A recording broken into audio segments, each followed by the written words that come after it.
I think if I hear you call me Becky one more time, six-pack, I'm gonna pop your tops. All six of them.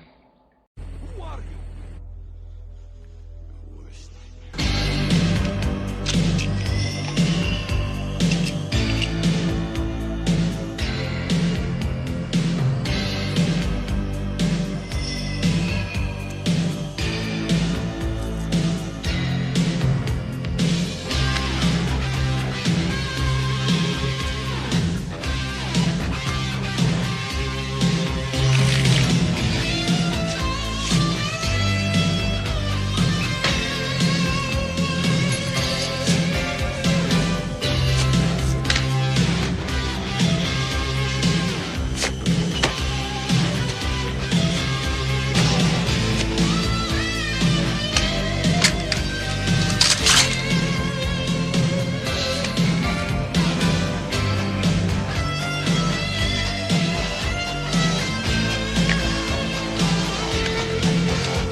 Why do hot dogs come in packages of 10, but hot dog buns come in 8?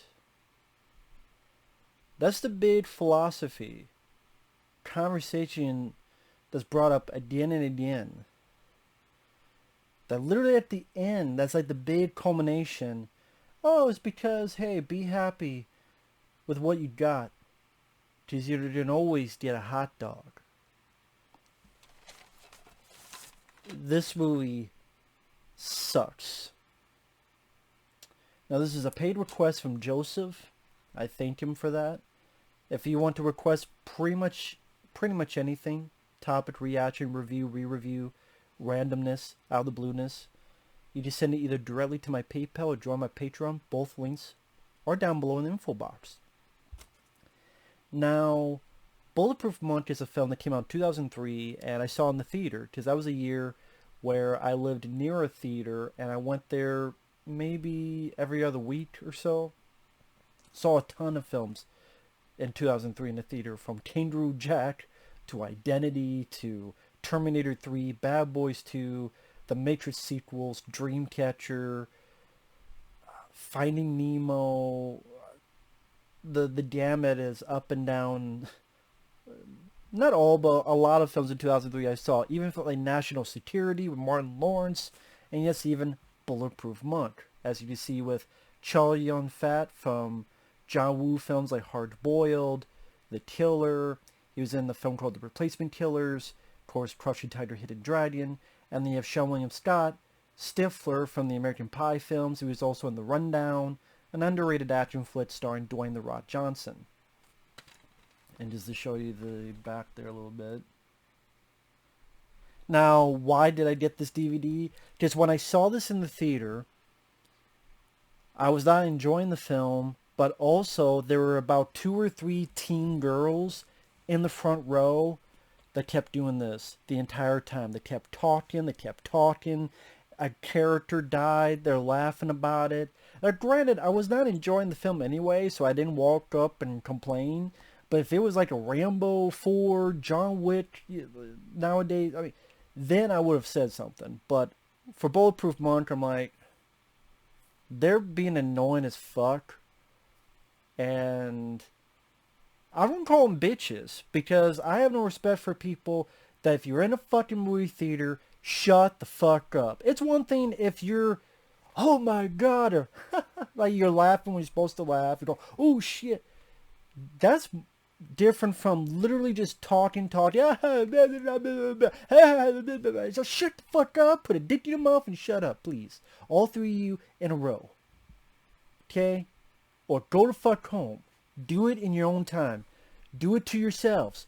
Diddle yourselves in the bathroom. I don't give a shit. It's a movie theater. People watching a movie, even though it's a shitty movie. Shut the fuck up. or staple your tongue to your fucking roof of your mouth. I don't give a crap. Shut up. Whether it be a guy or a girl, both or neither. Biannual or bisexual, just shut the fuck up. That's common decency in a movie theater. And apparently this is based on a comic book.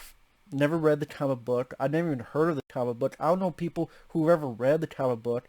I think it's from Image Comics. Although it says here it's based upon the Flypaper Press comic book. But I said Image because apparently they thought this was going to be a big deal because it has a shitload of features. Look at the features this film has. Deleted scenes commentary, alternate ending commentary, commentary with the writers, commentary with the directors and producers, a 5-part behind-the-scenes featurette, series of featurettes, 5 parts, and 2 commentaries, and an alternate ending, and deleted scenes. Like, all these other films can't get features. Mortal Kombat from '95 can't get shit. But Bulletproof Monk, yeah, thank God MGM and this, like, yeah, MGM. Shitload of fucking features. Like, somehow, some way, this deserved a special edition. Again, this was all done before the film came out. So they must have thought it was a big deal. Didn't turn out that way. This is one of those films you just go watch Remo Williams. The Adventure Begins with Fred Ward. Because you have the white guy trained by an older, well, supposed to be Asian guy. Technically not with the actor who played him, but it's supposed to be an Asian guy, chilling, training him to be a pupil and to be bigger than who he's supposed to be. But Remo Williams is just a much more fun, entertaining movie with better action sequences and better humor and a better music. And filmed by one of the guys that worked on some of the James Bond films, Guy Hamilton, I believe. It's directed by Paul Hunter. Paul Hunter, this is the only film he's done. Because you know what he did? Music videos. I think he did a music video for Leanne Rimes or something. He did music videos for Will Smith. I think he did the music video for Wild Wild West. A Wiki Wiki Wild Wild West. James West. Desperado. Rough Rider. No, you don't want none of this. None of this. I think he did the music video for that. He did music videos for Ice Cube, Snoop Dogg. Not every music video director is fucking David Fincher. Sorry, guys. I think Antoine Fuqua was one, but he's a pretty decent director. I could be wrong about that, but like Antoine Fuqua did a good job with The Replacement Killers. Like it seemed like he knew how to film the action scenes, and honestly had a better story than this. Like the story with this is Chow Yun-fat is training with his sensei on a bridge that looks incredibly fake because they did it all on green screen. As I learned from the behind the scenes features, it was all green screen. So the background looks all fake. And this is the time, 2003, where bullet time was a big thing, as well as wire work was a big thing.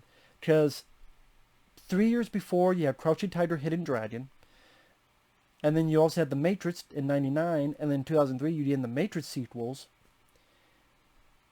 And the Matrix films like to deal with the wire work because of the story they're telling. And to me, you had a lot of very talented people involved in the Matrix films. I really enjoy the Matrix movies. Doesn't mean every movie is doing it that well. There's always exceptions to the rule. With pretty much any case, every case. This is not one of those that was good, in my opinion.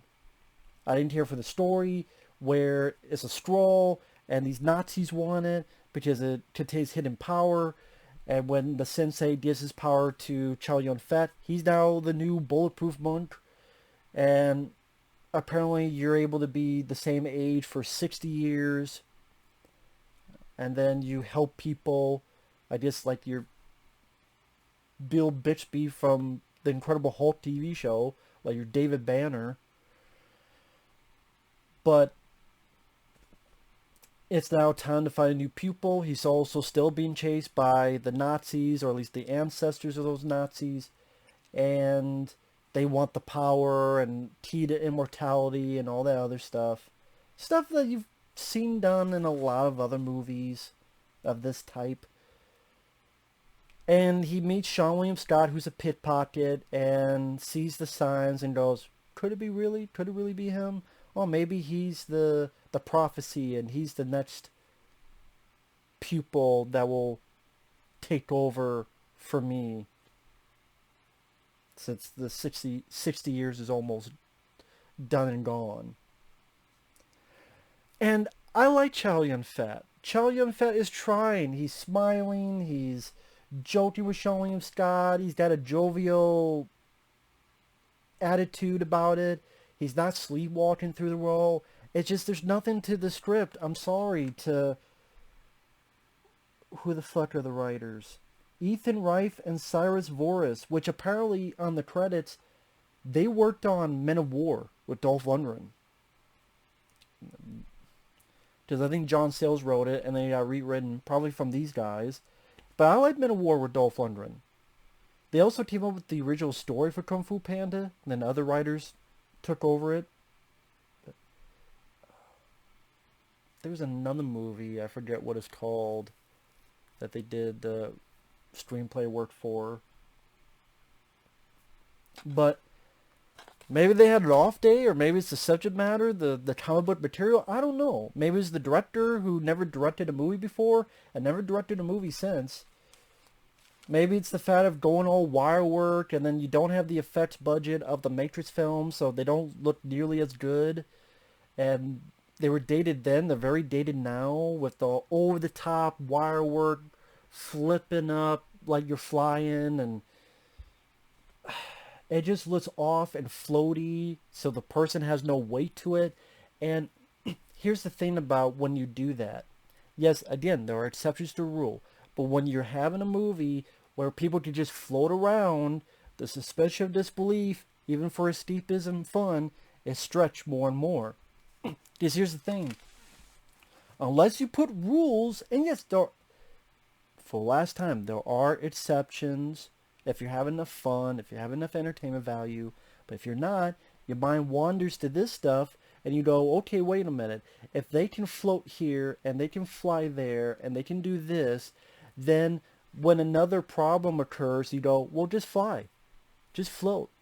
Float around, fly around, dodge bullets. You dodge bullet there, dodge bullets here. How come you didn't dodge that? Why didn't you do this? And then also, when you have no rules, it makes things less suspenseful. It makes things less relatable. Because we can relate to someone in a way who can fight well. It's like, if I train long enough, tough enough, fast enough, I could be that way. The punches and kicks and flips. But if someone's just flying and floating around, it's like, yep, okay. And again, with the way it's done, you can tell they're floating. You tell they're sliding around. You in your head, you're going, no human can do that. Wires are used. I can't see the wires, but it's like my mind is imagining the wire work being used. Like there's a scene where Chow Yun-fat has a bowl of Cocoa Puffs, and he's telling Seann William Scott, come on, try to hit me. And he's going around like a bobble top. Like, imagine this is Chow Yun-fat. He's just doing this, and there's even a point where he does this on the ground without his feet moving. Literally, he goes down, and he's like sliding around here, and it's like, okay, yeah, I'm losing track with the movie. And I get to the point that they do explain it's a power from the Bulletproof Monk, and you know, how is that different from superhero movies where they get powers? I understand that. But maybe it's also to the fact of, number one, some of those superpower movies, they actually say, oh, well, this person has a weakness or this person has limits. And they do, in other type of movies, try to explain that. Not really here. And also, again, wire work was just never my forte. Enter the Dragon, Bruce Lee, or Jackie Chan like Super Cop and Rumble in the Bronx, Brandon Lee, Jean-Claude Van Damme, Bloodsport, Hard Target, Time Cop, the early days of Steven Seagal like Out for Justice. That's more my cup of tea when it comes to action films, martial art films, than the wire work stuff. And then its attempts at humor is very weak with the whole big philosophy of hot dogs. Number one, that's not even applicable today. You could go to a store and you get an 8-pack of hot dogs and an 8-pack of buns. So people watch this today, they're like, what the fuck are they talking about? Maybe you're shopping at the wrong store. Maybe the store you're at is shitty. Because the store I go to has 8 packs of hot dogs and 8 packs of buns. What the fuck store did you go to?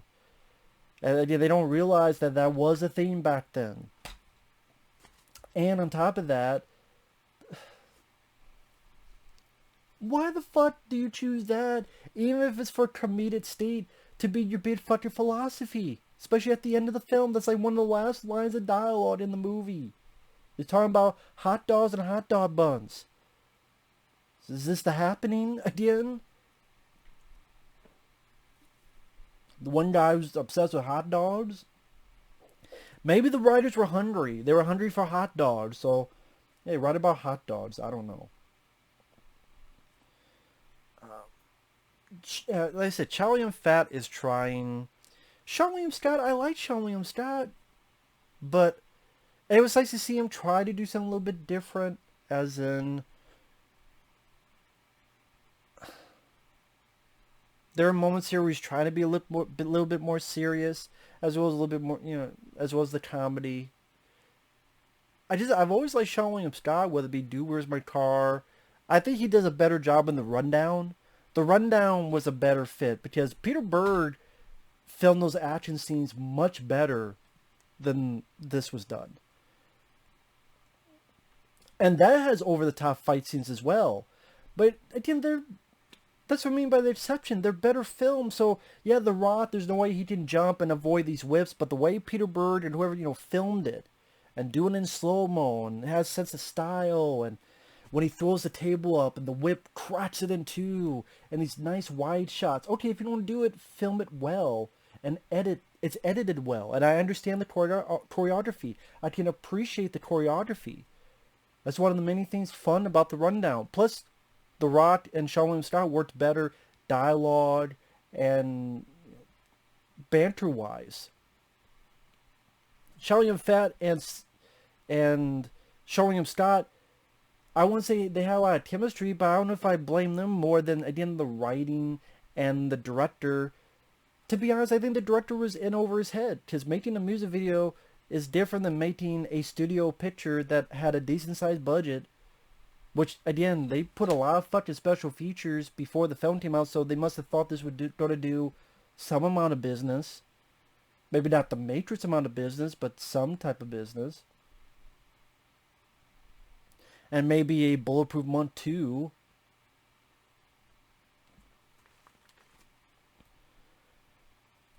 So again, throughout the film, there's the bridge training scene, very heavily CGI, floaty. There's no weight to the characters. It might as well just have someone dangling in strings, on strings, which pretty much they were. I recognize the sensei, but man, I forgot his name. I've seen him in other stuff. I've seen him in... Was he the villain in Shanghai Noon? I've seen him in other stuff. I cannot remember.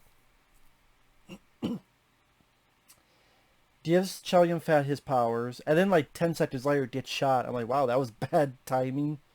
That was terrible timing. So the Nazis are there. Chow Yun-fat escapes. Present time. Seann William Scott's a pickpocket that... Yeah, I like the idea that he lives near a movie theater. Which is weird that, because they showcase that he was trained martial arts based on watching movies at a theater. Which they kind of took that and did in The Forbidden Kingdom. Because that guy, who's a white guy, he's trained for martial arts because he watched kung fu movies at the theater. It's like, it's almost the same fucking thing. Although Forbidden Kingdom I disliked more because I thought, wow, what a waste. Jet Li and Jackie Chan in the same film, and this is what you do with it? What a fucking waste. That makes me more mad. Like, I don't know if I would say I'm mad with this movie. It's just...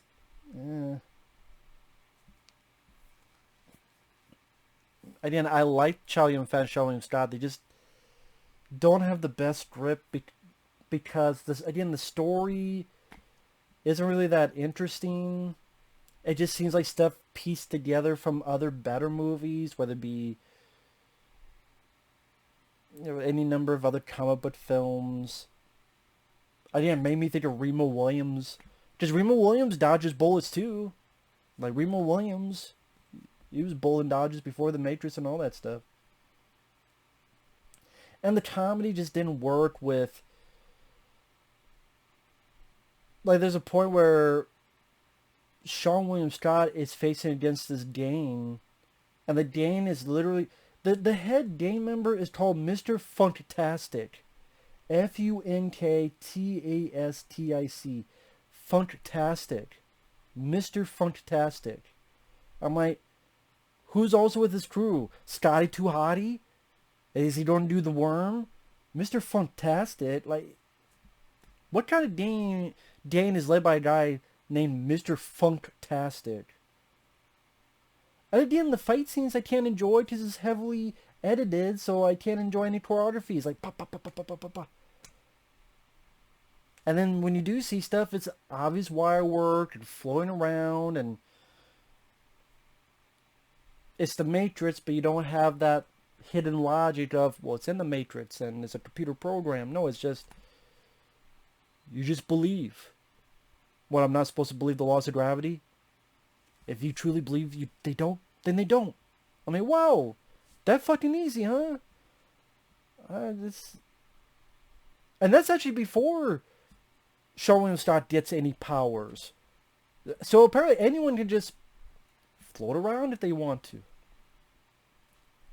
I'm like, okay. The guy who owns the movie theater, I recognize him. It's Mako. He was the voice of Splinter in the 2007 Ninja Turtles animated film, which was his last role before he passed away. He was the Magician in Conan the Barbarian and Conan the Destroyer. He was in Jess Beatman's film The Perfect Weapon. He was in The Perfect Weapon. And he's been in a lot of stuff. I think he was in RoboCop 3. Was he in Johnny Mnemonic? I can't remember. I think of someone else. It's been forever since I've seen that film.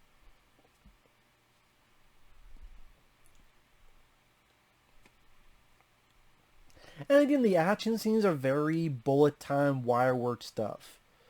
Like, the two of them are chased by these bad guys, and Chow Yun-fat does this big over-the-top flip, gets the two guns, you know, CGI help, shoots the guns out of people's hands.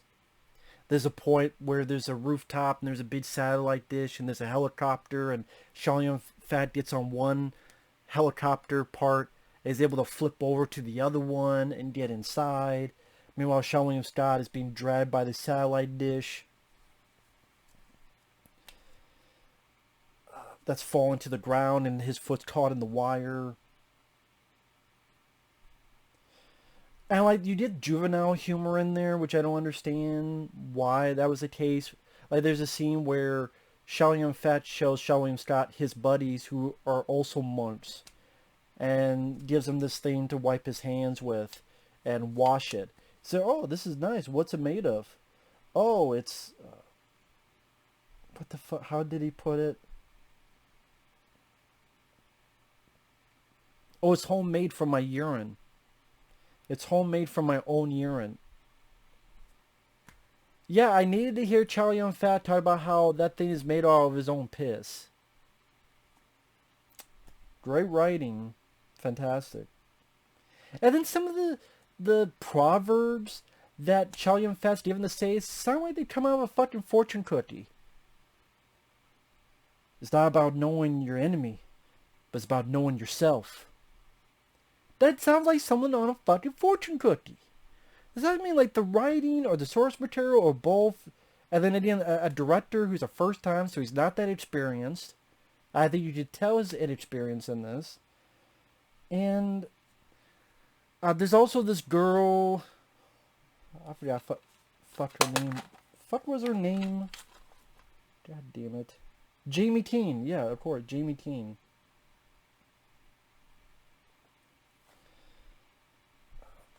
Jaime King, of course, don't fall in love with Seann William Scott's character, and they do this thing where it's like a flirty fight, which is very awkward and it might badly done. Like they're struggling around, and there's a point where she's on top straddling him, but she's facing the other way, and then she's on, like, she's going to do a crab walk. So imagine you're looking this way, the guy's on his back, and you're doing this. I'm like, are you going to rub your ass on his dick? Like, what are you doing, lady? This stupid, like, flirty fight. I like Daredevil from 2003, but I didn't like the flirty fight in the playground, but even that was better than this. And that's another film that did wire work. But that had some, fight scenes, especially in the R-rated cut, that I was still entertained by, and action scenes. And I like the 2003 Daredevil, like especially the director's cut.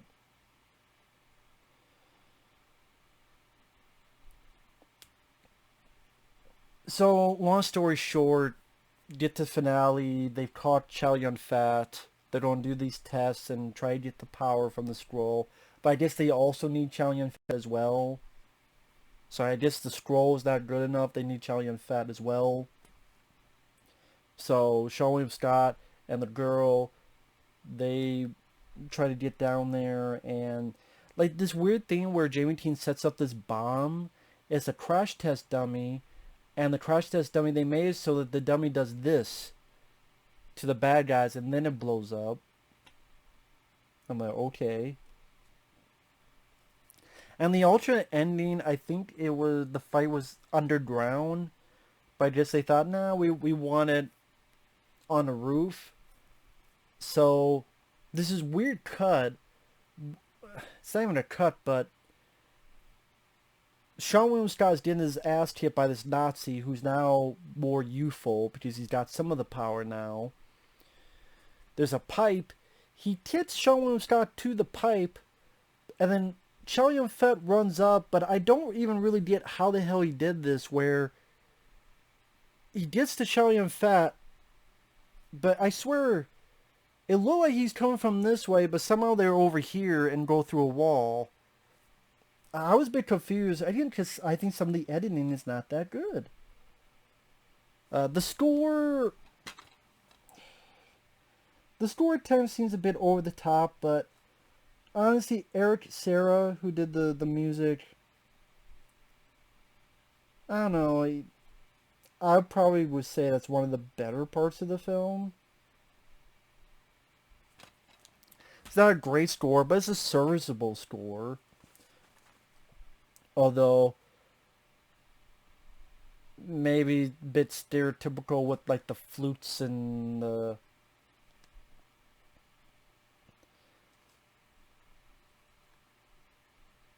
When you think of Monk and you think of like the generic music that would be associated for that, they kind of play into that part of it. And like the battle is a rooftop like teeter-totter fight, and then Seann William Scott defied the laws of gravity, kicking the Nazi falls to the ground.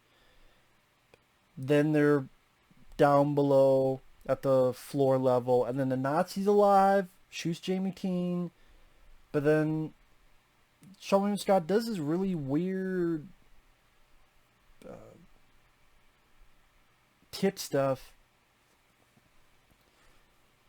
that's just totally wire work. And I don't know, I should have watched the Ultra ending before. The last time I saw it was years ago. But I swear on the Ultra ending, it seemed like Seann William Scott did a lot more fighting. Showcased a lot more fighting. Maybe I'm wrong. Maybe I remember it wrong. Well, here is not really. And then here he does like, he dodges a bullet, then he does like this kick. And then I guess this stuff falls on the Nazi. As you tell, I just lost interest at this point. I barely remember what the fuck happened. Well, apparently both him and Jaime King are the chosen one. Because apparently the chosen one can be two people. thought that kind of defeats the purpose of the chosen one, but no. Apparently it's two people and they can share the power. I guess like the Wonder Twins or something. They're both the chosen ones.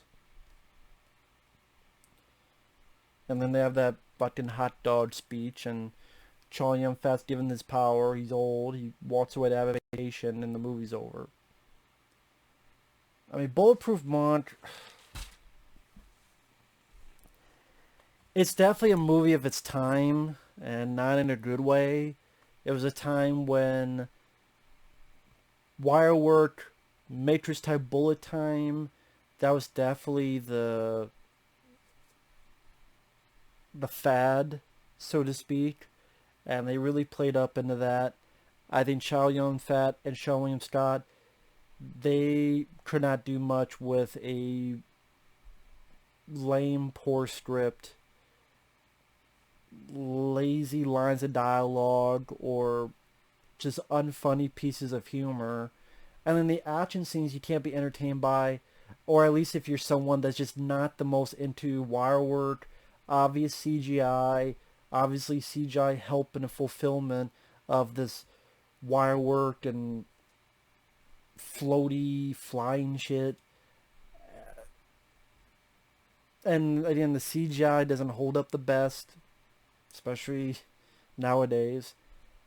And it just, there's a lot better, like Seann William Scott, you want to watch an action film with him. A decent thriller was, I think it was called Stark Raving Mad. It's like where he plays a thief and he's with a group of people and they gotta steal the stuff from this vault that's in this club next door they open up. And they open up the club to hide the noise of them trying to steal the shit next door. I think it's called Stark Raving Mad. That was a pretty decent, like, little bit of action, but, thriller. And then The Rundown, that's a good one. And yeah, if you're talking about Chow Yun-fat, The Replacement Killers, and Hard to Boiled, and The Killer, and there's better movies of that nature. Here, it just, I guess if you're a diehard Chow Yun-fat, Seann William Scott fan, or you love wirework movies, maybe you'd enjoy this more than I did. It's not one of the worst movies ever. These two stars are trying, but imagine trying when you're handcuffed. It's like you might as well be handcuffed, you're dick to your ass and told to go fuck yourself, because there's like not much you're going to be able to do. So with that said, get your hot dogs, your hot dog buns, and enjoy. I don't know. Not for me. So thanks for watching. We'll see you guys later. Bye-bye.